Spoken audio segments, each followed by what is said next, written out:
Good morning. Thank you, everybody, for joining us.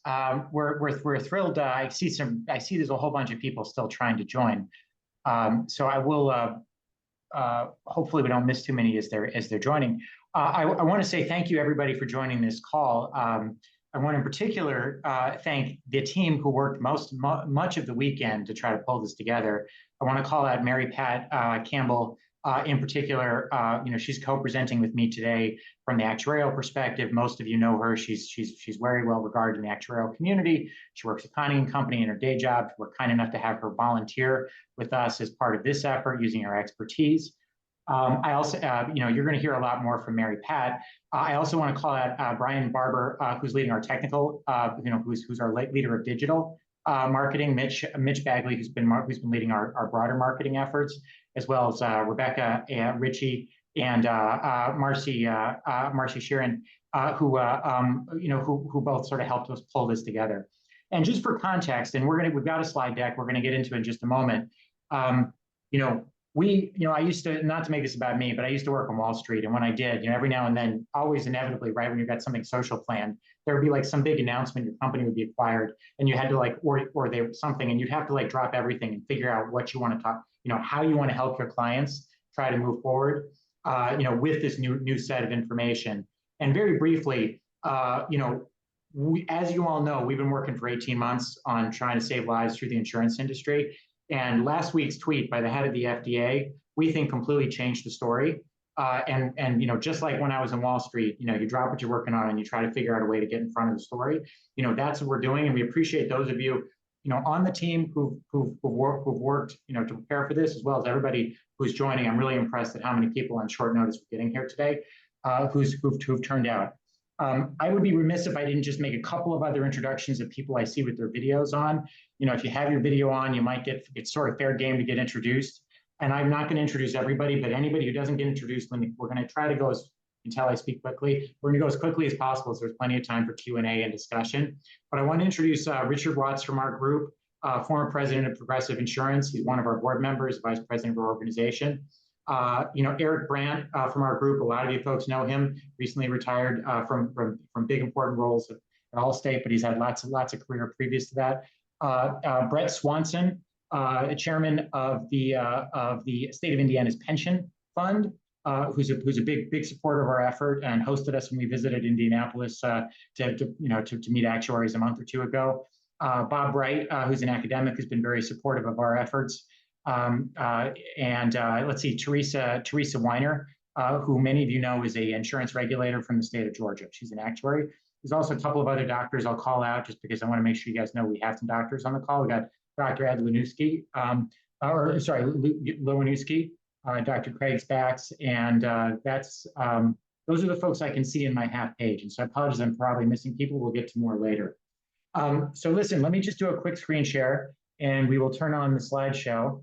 After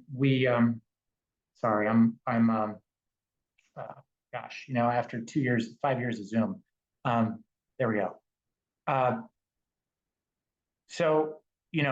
What are we here to talk about today is the FDA's call for all hands on deck, the catastrophic decline in longevity, and more importantly than anything else, because we're ultimately business people trying to solve a business problem, which is, in our lane, because it's insurance, it's about health, it's about mortality, it's morbidity, basically what we can do to try to make a difference. We have a disclaimer. I'd ask you read it. Basically we're doing our best here, and we're a nonprofit, and so please don't sue us. But we are giving it our best, and we ask you to, we'd like you to join us in that effort. So look, two sections to this presentation. I'm going to very briefly talk about the context.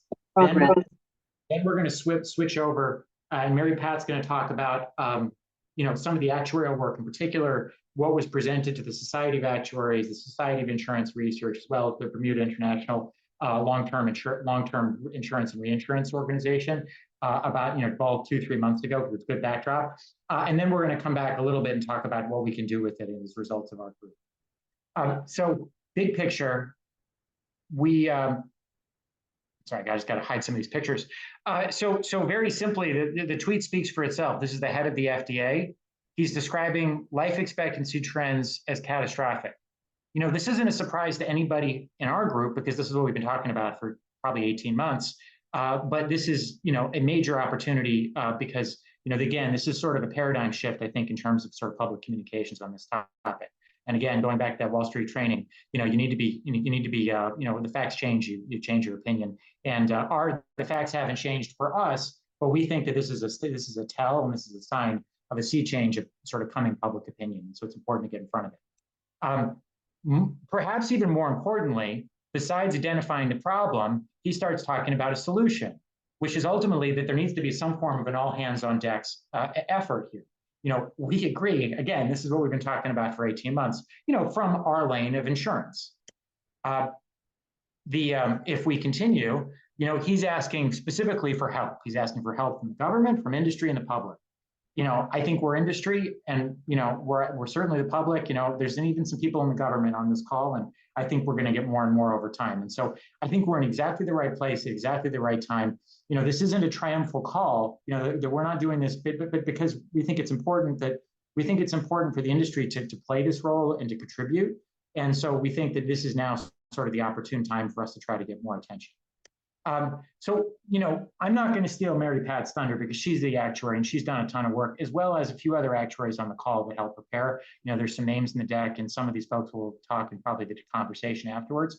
But I do want to show at least one chart to just sort of frame the catastrophic trends the FDA is seeing. And this is not my chart. This is something I download off the web. I used to do similar work here until I discovered their website and realized I could just use their website instead. But it's usmortality.com. And basically, on an age-adjusted basis, it shows excess mortality as recently as sort of like August, continuing to be sort of about 7% higher than it should be. And that's important because if you step back after going through COVID, and again, Mary Pat's the expert, but a lot of people were expecting that mortality would not decline back to normal, but would actually be better than clearly better than sort of what baseline would be, because of sort of a culling of the herd or the pull forward effect. And so the fact that we're above zero is bad, and the fact that we're above what I would argue possibly could be a low number below zero that I would have been expecting, I think that's perhaps what they're thinking of. I can't speak to what the FDA is thinking, but maybe that's what they're thinking when they think about in terms of being catastrophic. I believe sincerely, I've spent 25 years in the insurance industry. I believe sincerely that our industry is populated with good people who basically are trying to help.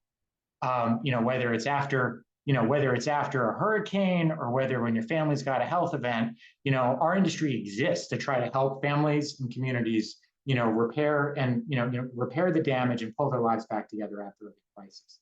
And although we're not perfect, we also tend to learn and get a lot of advances after major crises. Whether you look at, things like, hurricanes, for example, come to mind, but, earthquakes, building codes, electrical product safety, even something as pedestrian as like airbags and auto safety and seatbelts.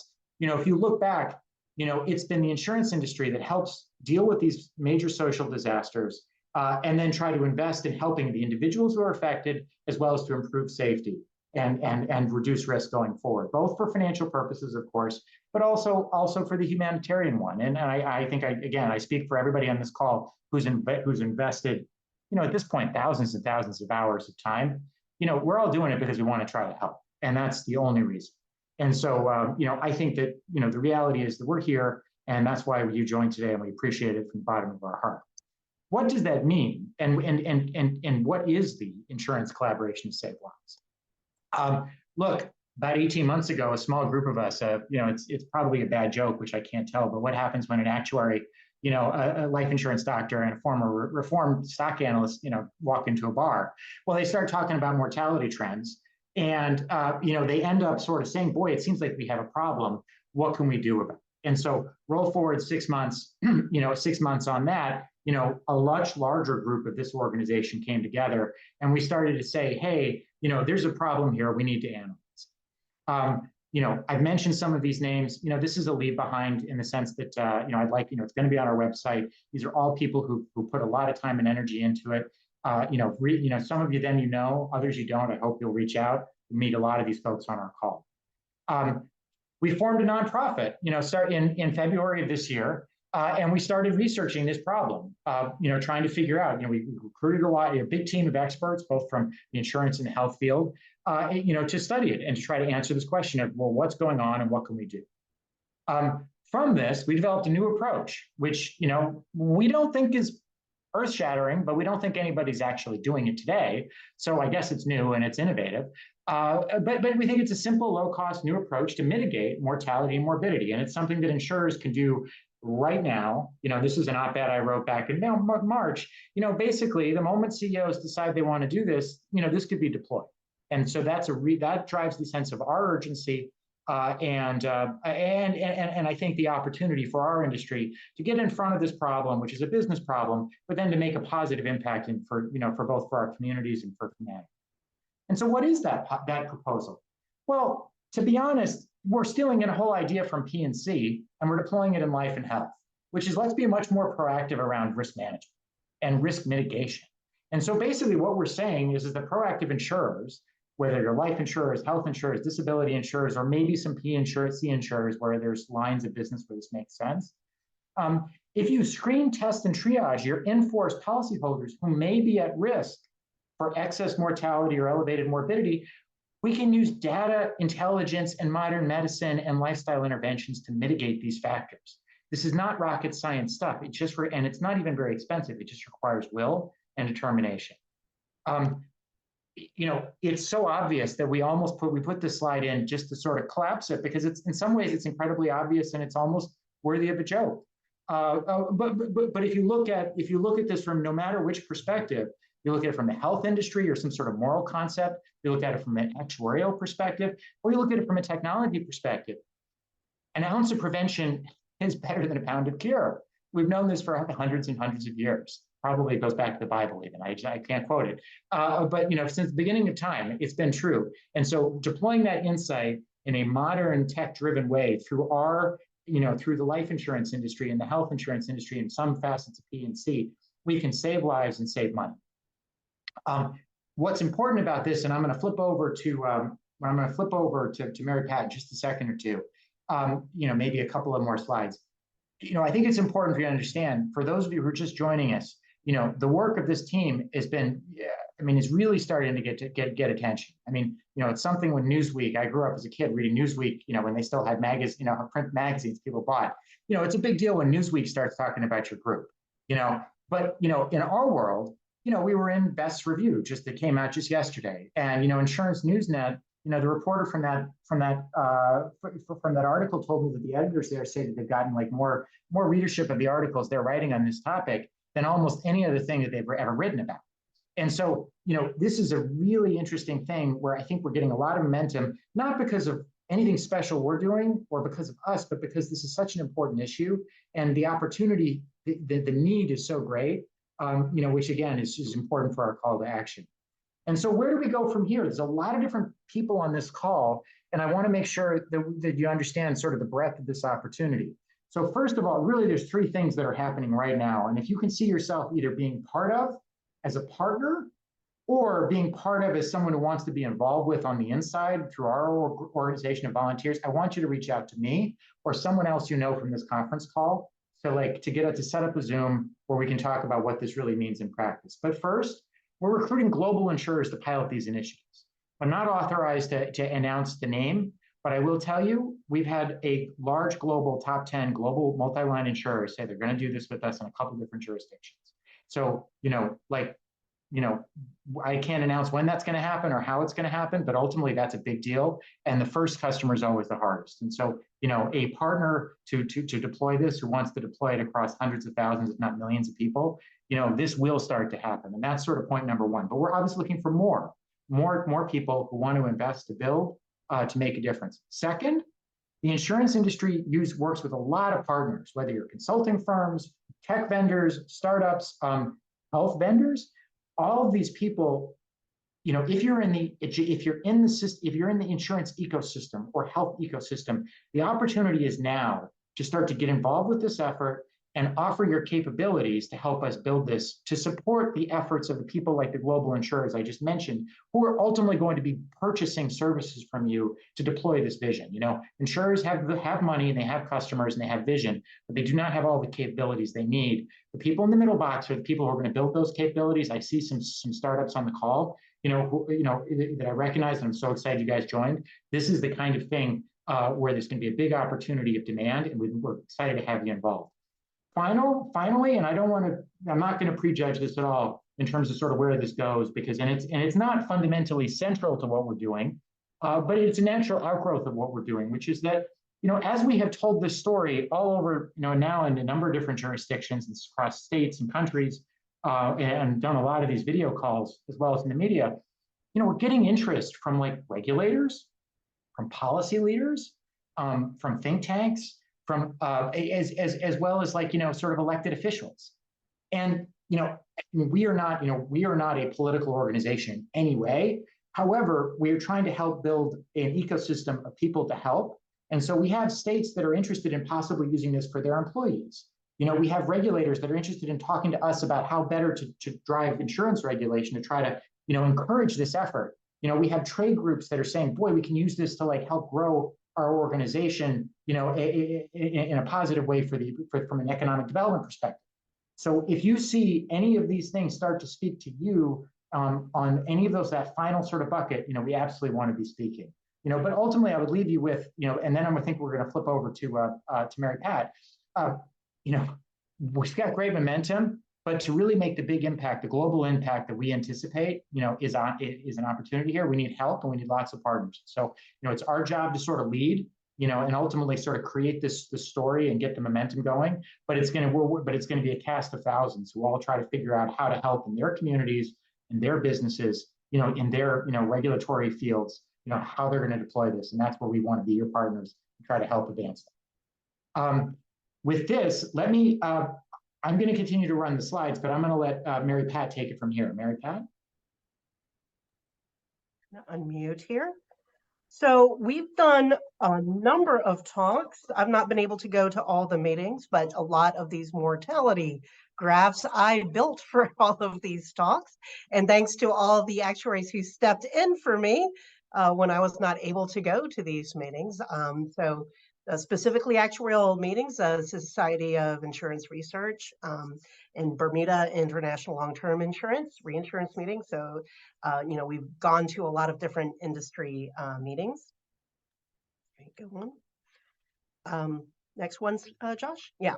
So some of the things that we've been looking at in the data and what we have been finding. Now, I'm going to be focusing specifically on US mortality data. That's my expertise, but I'm going to audible some data from other countries, as well as show some interesting data from Germany. But where we're seeing some of this crisis coming through is younger adult mortality, and we're seeing morbidity as well, but we're also seeing excess mortality across all the adult ages, by the way, and specific causes of death that are involved. Morbidity and mortality are involving certain underlying conditions, and I'll talk about that some. And again, we're just going to ram home the idea that there are interventions. It's not just that we're going to be passive as insurers or in the insurance industry and just say, well, we'll just estimate what the risk is and therefore do our projections. What we're advocating, of course, is that there are interventions we can test, we can mitigate this risk and check for it in the in-force. We can do the next one.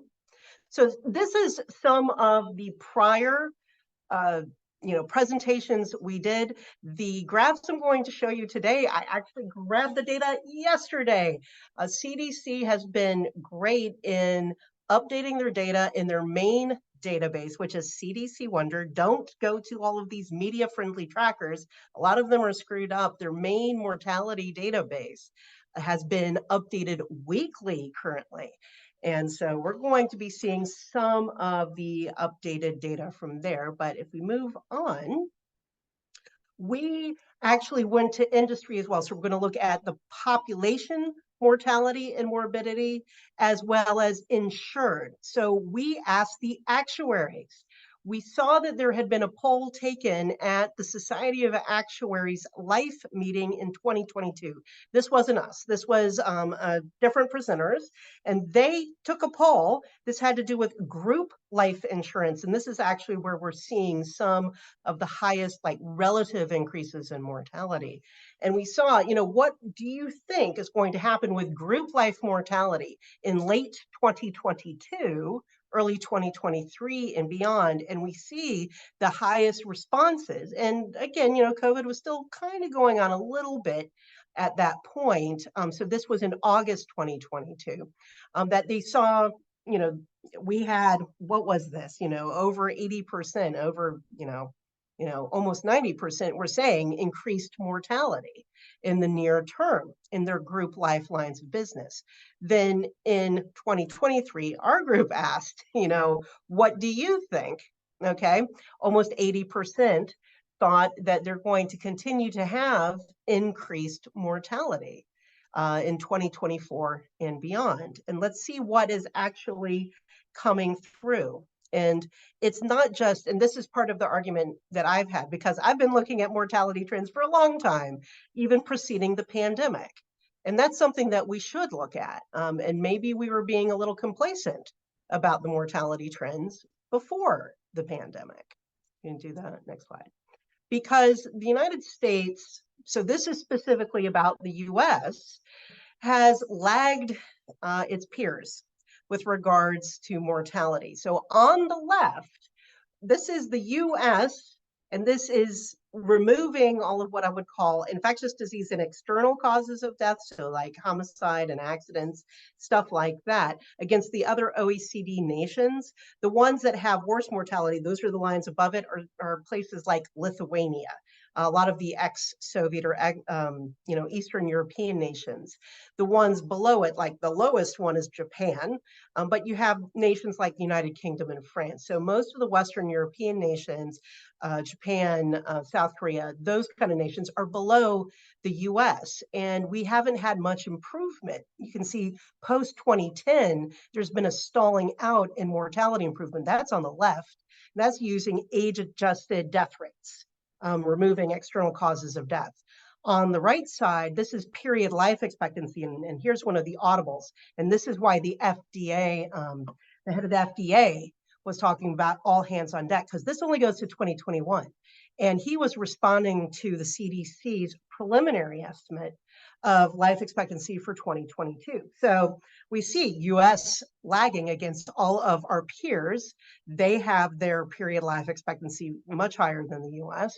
And of course, ours went way down during the pandemic, down to 76.1 years. So what was it? And I wrote it down. For 2022, it was 77.5 years. So, it improved.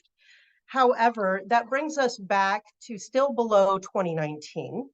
It brings us back to about where we were in 2005. So it still lags, the pre-pandemic level by quite a bit. And it's not all COVID. And that's where we're going to go look at the different causes of death contributing to this. So first we looked at age groups. And here I have everything compared against 2019. 2019 was kind of a boring year. So that's the straight line. You see 2018 here, and it goes a little above and a little below. That's the usual fluctuation year to year, just to show it's usually a little bit. But when we have 2020, 2021 was the worst impact. And age 40 to 44 was the age group in these 5-year age groups that had the worst relative impact. And it's not all COVID. The dashed line you see in black is the most recent estimate I could have for January to September 2023. And we still see elevated mortality, and it's about 20% age 30 to 44 years old. And again, a lot of that is, some of that's external causes of death, like drug overdoses and motor vehicle accident deaths, but a lot of it is physiological causes of death. If you look at like the teenagers, those are, mostly external causes of death, but those young adults, we're seeing persistent Excess mortality, it's not COVID, it's not only these external causes of death. And so we were looking at some of that, and we will be getting into some of that. So that's mortality. We also looked at morbidity. Now that's harder to get at with US data, but there's been a monthly survey. This is, Bureau of Labor Statistics and Census Bureau.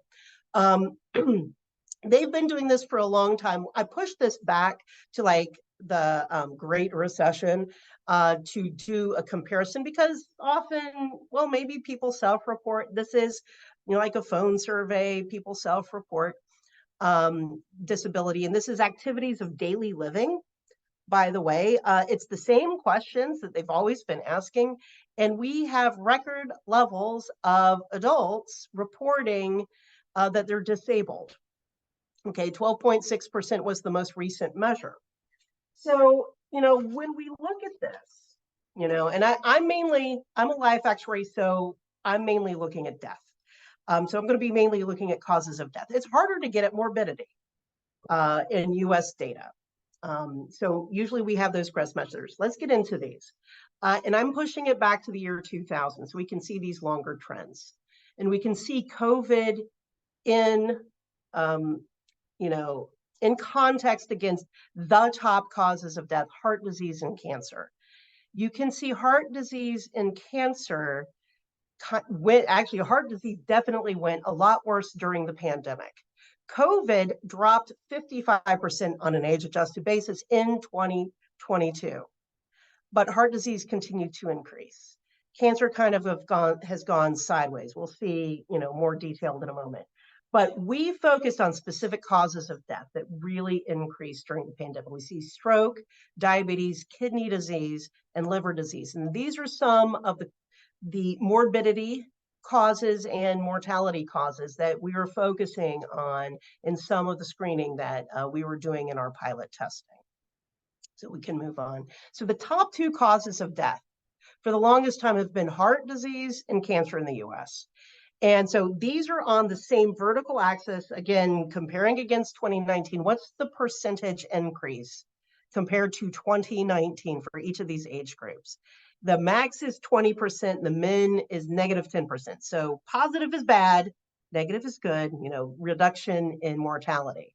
So, on the right side, cancer, you can see kind of went down a little bit for some of the 2020, 2021. It's gone up for older ages. So there's a mixed bag for cancer. But on the left, for heart disease, for cardiac mortality across all the adult ages, it's gone up. This is bad, and this is just very broad. So this is one of the things that we're looking at. Next one. So here's stroke and diabetes. The vertical axis on this is much higher. It's going up to 40%. Now, of course, the death rates on these are different orders of magnitude. Heart disease is the top cause of death. That's about like 200 per 100,000 people on an age-adjusted basis. Diabetes is about 30. So different orders of magnitude. That said, on a relative basis, we've got this diabetes increase for mortality. I mean, it's huge. And it's not getting a lot better. And it's across all the adult ages. Kidney and liver disease, these vertical axes go up to 70%. So you can see it's been really horrible.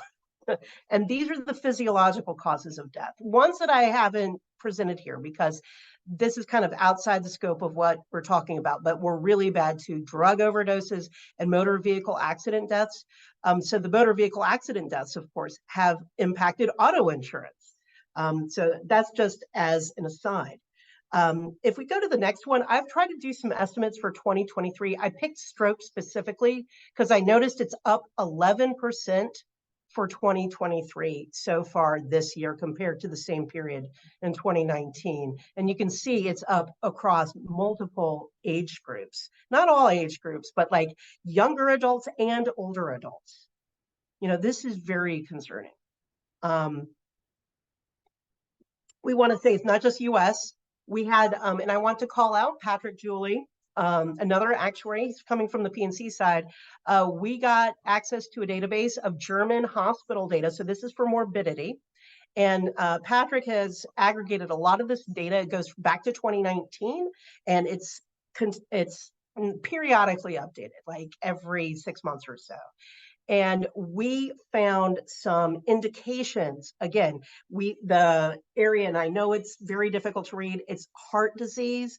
We have the chronic rheumatic heart diseases, so rheumatic tricuspid valve disease and other forms of heart disease, non-rheumatic tricuspid valve disorders. If you go to the next one, we have some graphs showing the increase. So on the left, those are the full year. These are hospital admissions and diagnoses from the ICD codes.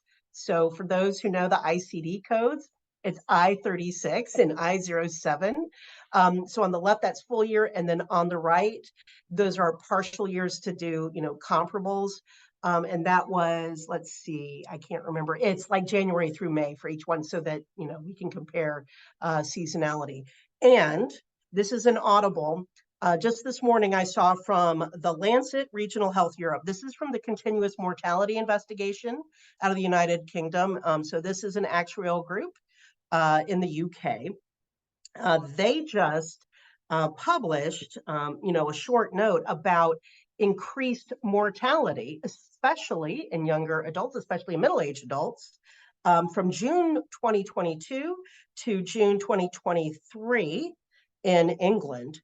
And it was up especially, and I'm sorry, I have it on my phone, this table, especially heart conditions for mortality, age 50 to 64, like 33% and 43%, like all circulatory diseases, 33% increase, 35% increase in diabetes deaths. This is age 50 to 64 in UK. So this is not just a US phenomenon. And we are looking for other data sets. I mean, I focus on CDC Wonder because that's what I've been used to. I was looking at mortality trends well before the pandemic hit. We got the German data. There are other groups outside ours, of course. The Continuous Mortality Investigation has been around in the UK for a very long time too, and they've adapted through the pandemic. So I've been looking at their findings.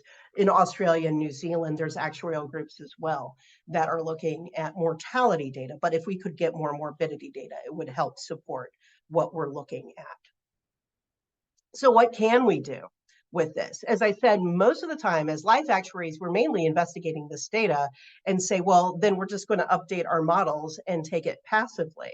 But we're saying, well, you don't have to do that. Obviously, on the property and casualty side, they're used to mitigating the risk. So the concept is if we can test policyholders that enforce to look for these risks or markers for this risk for adverse outcomes, then, can we communicate this to the policyholders? Are there interventions that will be effective? And it's going to be win-win for the policyholder and the insurer. So this is the concept. So this is the screen, test, and triage. There are different levels, and it's a whole cost benefit analysis that goes into. So here's like a very simplified model. We're going to, as insurers, reach out to policyholders to offer, we've got screening. And to first off, look for risk factors. And it's, the kind of tests people generally don't like to take, blood tests and that kind of thing. Go to your local Quest diagnostic or whatever, take a panel of tests, and then you get results. You have analysis of the results. This here we have specific categories, but there'll be a little bit more. I'm going to hand it over to Josh in a moment. But the concept is there are certain conditions that we're looking for given a profile of risks that we have determined are the ones that are acute and driving these results. So I believe and then the cost benefit analysis, because of course these tests and, these different stages, they cost money. You have to communicate with policyholders. You need to consider the likelihood that people will have these conditions, what does it cost to intervene, what's the likelihood that they'll actually take action, and the reduction of the mortality risk, yada, yada, so that you can figure out, where's the break even. So, we're being rational about this. There is, a cost to the test, who's going to bear the cost, that kind of thing. So if you get enough people, enough policyholders are going to take the test, you can probably reduce the test costs, yada, yada, get more efficient, get more effective. And some of these interventions, by the way, are not necessarily very complicated depending on the condition. So now I'm going to hand it back to Josh. Thank you. Thank you so much. Thank you so much, Mary Pat. Listen, I'm just going to try to wrap this up. I share a little bit of context with, as we have, the genesis of this whole story was that there was an idea which said, well, you could save lives by testing, figure out, deploy like data and analytics, basically, the same way you would if like you had a problem with like someone's, bad roofing or something, and your hurricane exposed, homes, let's do the same thing for people's hearts and then try to get them the care they need. That led to a bunch of work, top-down analytical work that Mary Pat just did a great job of walking through. We also did a bottoms-up study where we actually secured blood tests on a panel of volunteers from our organization. A lot of people on the phone call here, sort of gave their data to us to analyze, to learn about their own health and to try to figure out, build more or less a prototype of what something like this could look like if it were, deployed by insurers.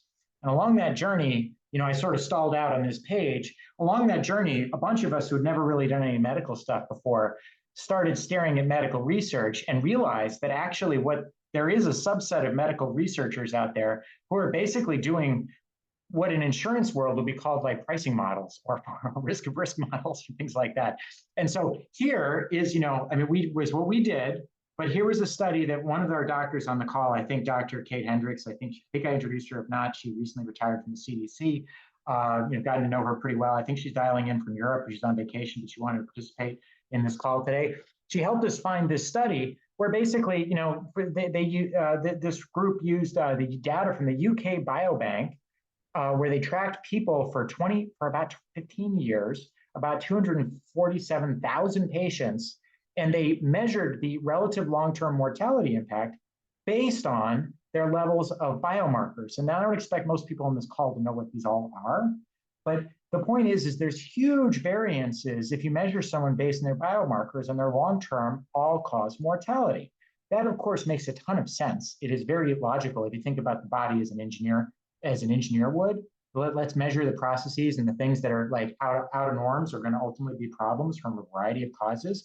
The powerful insight here is this is what we could do to help our customers. Of course, this is also what like life insurers used to do in a lot of cases for new policyholders as well. But deploying this concept more broadly is very, very powerful. And so what we did, using studies like this, as well as our panel, is our group of experts, some of whom are on the call, and using the top-down analytical stuff, we basically determined we wanted to go test for these different categories of risk, and I got to pick up the pace because we've got a hard stop to respect everybody's time. But basically, we studied a whole bunch of different possible panels. From that, and of course, all of these things are very predictive of mortality. And this is, this is sort of a busy slide. It's a good, it's a good reference. It's on our website. If not, email me and we'll make sure to get you a copy. Our panel, of course, was pretty well balanced. It mostly looked like insurance executives, which is what it was. And so most were pretty healthy, average age of 54, pretty split gendered, a lot of people had different COVID experiences, for example, but basically it was a reasonably average group of like educated Americans, because that's where we did it. And we had 29 people. From that, and this is where we start to get to the so what's that should drive our intensity, 76% of us had at least one, what we considered possibly urgent blood or cardiac or circulatory issue that was revealed by the testing. Something like a third had 2 or more markers of cardiac issues. And, this is another busy slide, but ultimately, when you go through the individuals and you start looking, you end up saying about 14%, and I'm just going to skip a couple of slides because I'm worried because I wanted to get to this one.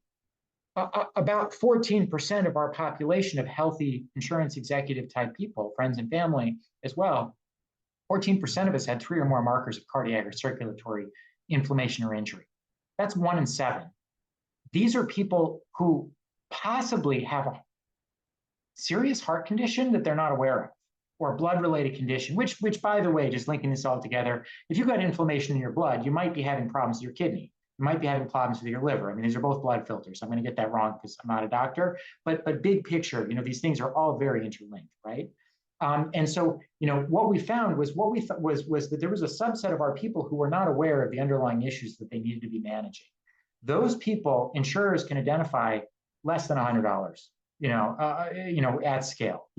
Our testing cost, I'll show you on the next slide. If we were to do it without any further negotiating discounts, we can see a path for a package $150, and $100 if we really need to skinny it down. Separately, though, besides what I would consider more urgent things that need to be remediated, that are very predictive of mortality, and ultimately, sort of the humanity calls for us to try to help these folks. And again, go back to that, ounce of prevention is worth a pound of cure. There are other longer term factors like homocysteine, which is something that happens if you've either got a genetic predisposition or you just don't have a diet that has enough, certain types of vitamin B, or if you, like most Americans, are deficient in vitamin D, and maybe most Western people generally, based on diet we take and living far from the equator. These two things, the remediation of those is very broad benefit. Probably has an impact, at least based on the mortality studies we found, of like 20 or 30% if you for many people when you aggregate across both factors, and costs pennies a day, and is mostly not done because people don't have awareness. And so, there is a lot of value that can be driven through both a long-term, wellness improvement, focusing on like better supplement use, if you will, to get sort of balanced diet, use of vitamins and such, as well as the more short-term, urgent, like post-pandemic, whatever it is, that seems to be, lifestyle-driven or something else, effect relating to sort of cardiac and circulatory issues. There's just a lot of white space here. And if I mention just the final thing I'd say, because we don't really have a slide that speaks to this, the orange slide, the orange column, for sure, we have diet and exercise issues as a country, and maybe as most of the West, and some in the East as well. It has to do with a lot of different factors. What do we eat? How do we consume? Perhaps medical stuff. There's a lot of success has. Unfortunately, this success has a lot of fathers. To the insurance industry's credit, it has been doing a lot in the wellness space with wellness apps. I mean, I'm not sure if there's anybody from, AIA or John Hancock or Discovery, on the call, but a lot of the vitality initiatives that have been done before, my goodness, as well as the other health apps that I know there's some folks building health apps that are logged in today that I can see their names, and I appreciate you joining. There's a huge opportunity there. And the insurance industry, to its credit, has been in some cases working on this for 10 or 15 years. What's important about what we're saying is that, why don't we just take this to the next step? Why don't we just pair this with a little bit of targeted blood testing? If you want to go crazy and do even and explore other types of intervention, other types of imaging, or other types of sort of cool cutting edge medical technologies, those are cool too. But basically to pair the lifestyle, wellness app kind of concept, fitness trackers, et cetera, and nudges around behavior, pair that with a little bit of more medical science, whether it's blood testing or something else, to try to drive the interventions that will lead to changes in behavior. But better targeting and better efficacy in the behavior change, I think, is the insight. And then, going back to that first red box, our thought is that, something like vitality, and not to pick on John Hancock in any way, it's a positive comment, but basically, or, in Discovery, who invented the whole concept, down in South Africa, what we're really saying is take what you've done and put it on steroids and use it in a much broader, more powerful way to make a bigger difference by targeting not just the longer term factors, but some of these vitamin deficiencies that are easily remediable, as well as, this sort of cardiac and circulatory thing, which seems to be an issue, present broadly in a lot of different jurisdictions, across the world today. This is a so what slide I'll leave you with, which is, we did some optimization. We think the cost of these different tests, depends on what you negotiate, but ultimately based on the pricing that we had through one of our doctor partners who's on the call I mentioned and introduced previously, we think we could get it done for about 100, and a really good job would be about 175.